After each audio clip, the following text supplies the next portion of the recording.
All right, this will be the last recording. This is the UK Part 3.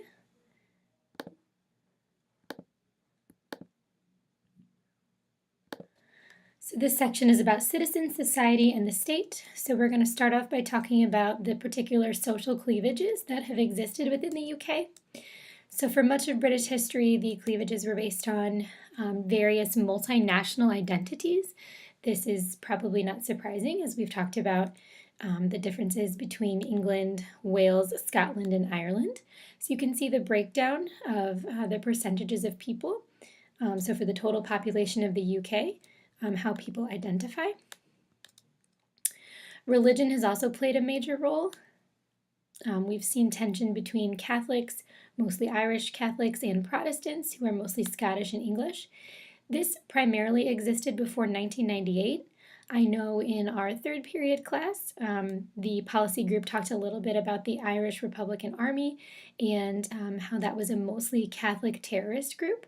And there was a lot of conflict that existed in Ireland between Ireland and Northern Ireland in particular. And there was a lot of questions about what should happen with Northern Ireland and whether they'd be part of Ireland or part of the UK. After 1998, that's when the Good Friday Agreement was signed, and after that, a lot of once it was settled that Northern Ireland would remain part of the UK, a lot of that tension calmed down. But that's also been a pretty significant source of tension within the country. So something you might think about is, how has devolution impacted social cleavages? Has it weakened or strengthened them, and how? And some answers to that about devolution. Of course, we know it created a national parliament in Scotland. Scotland has its own national flag, its own currency, and there was a referendum that was held regarding Scottish independence. There's a National Assembly in Wales and a National Assembly in Northern Ireland that was created through the Good Friday Agreement in 1998.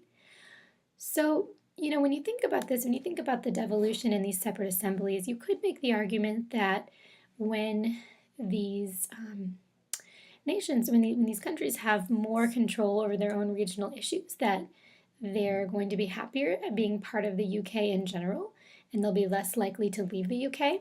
The Scottish independence referendum, for instance, failed. It was a pretty close vote, but it did fail.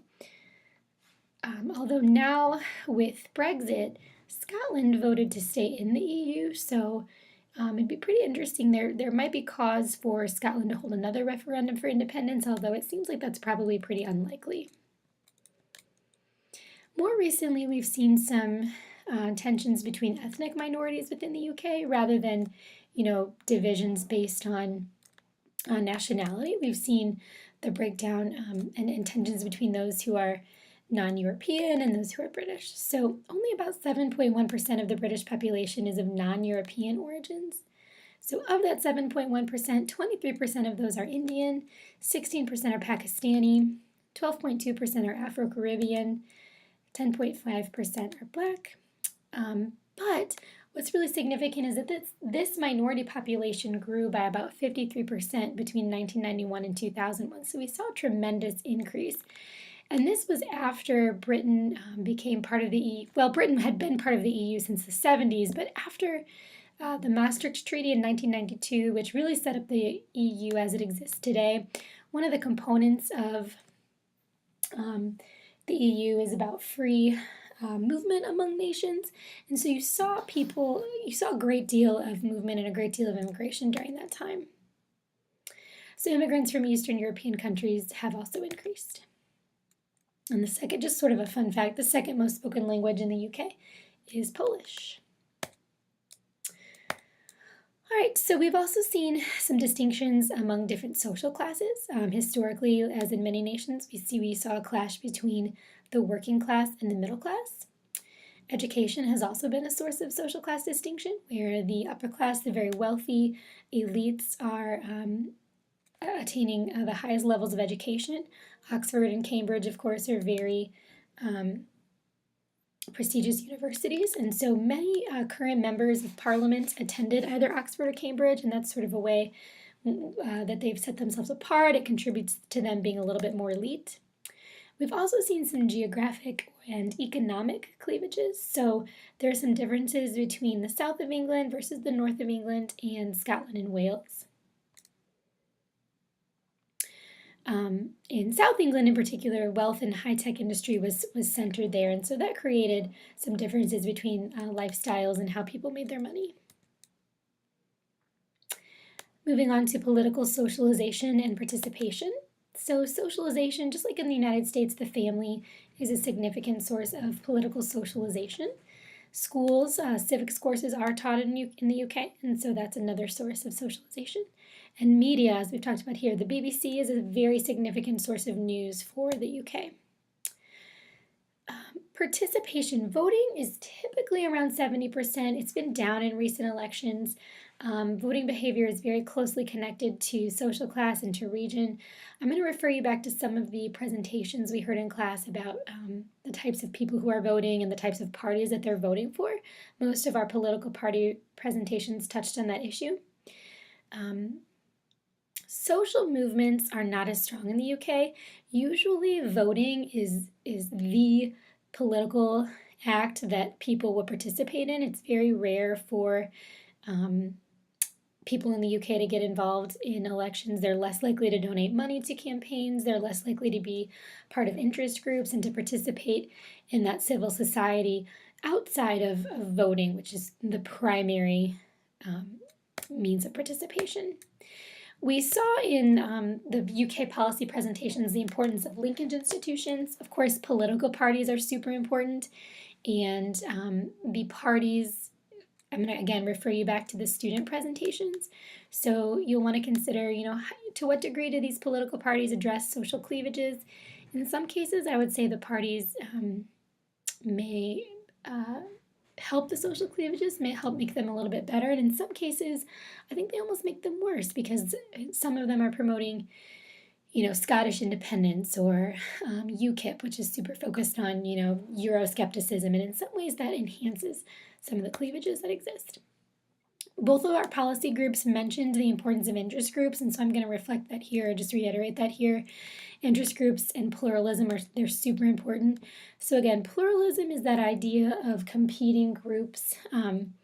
Various interest groups are all vying for power and they're competing. And usually what that means is that no group can become too powerful.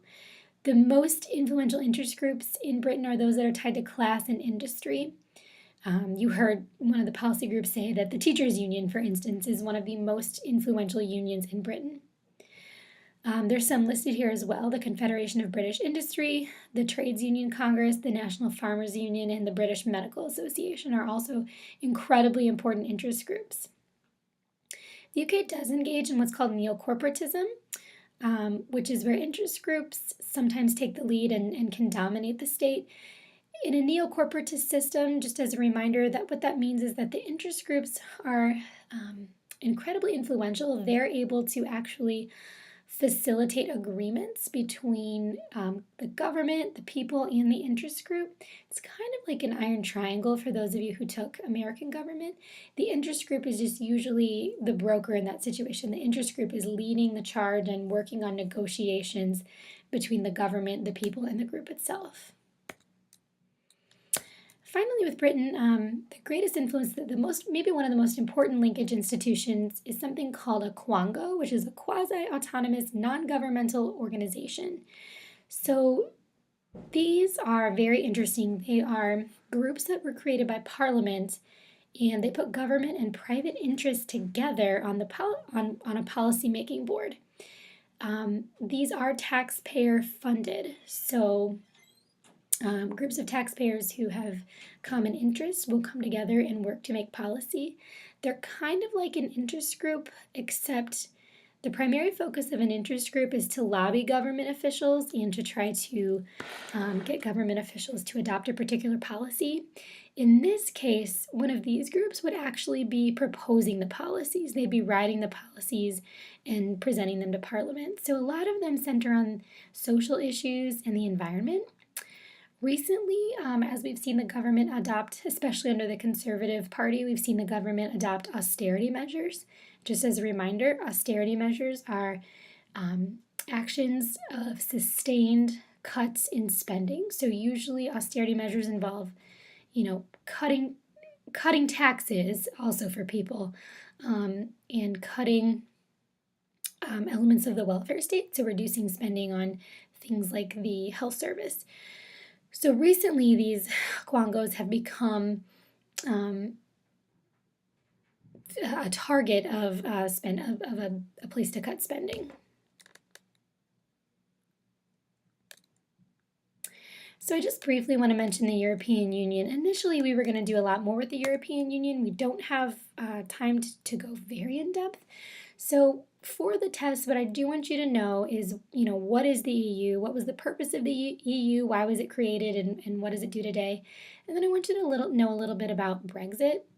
I am going to post these videos for you guys to watch as part of what I'd like you to do for Friday. So this is what you should do on Thursday while I'm gone.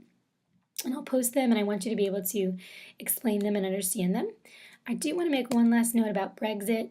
This keeps coming up. So as we know, in 2016, the people voted through a referendum on Brexit to leave the EU, but that doesn't automatically go into existence. There was some debate and discussion about how to go about this.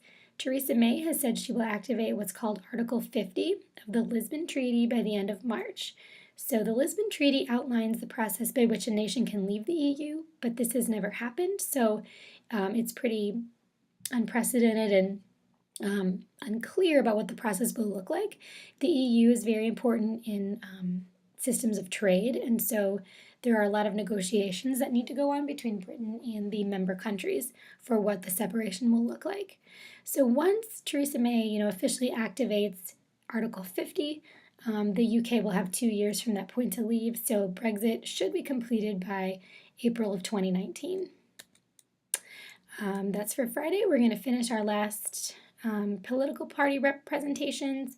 We're going to watch a little bit of the Prime Minister question time, take any questions, and review.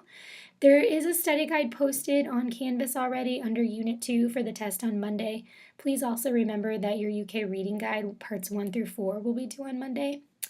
And that's where it's going to end. So go back and take any notes on this that you need to, and then make sure you watch those 2 videos on the EU and on Brexit.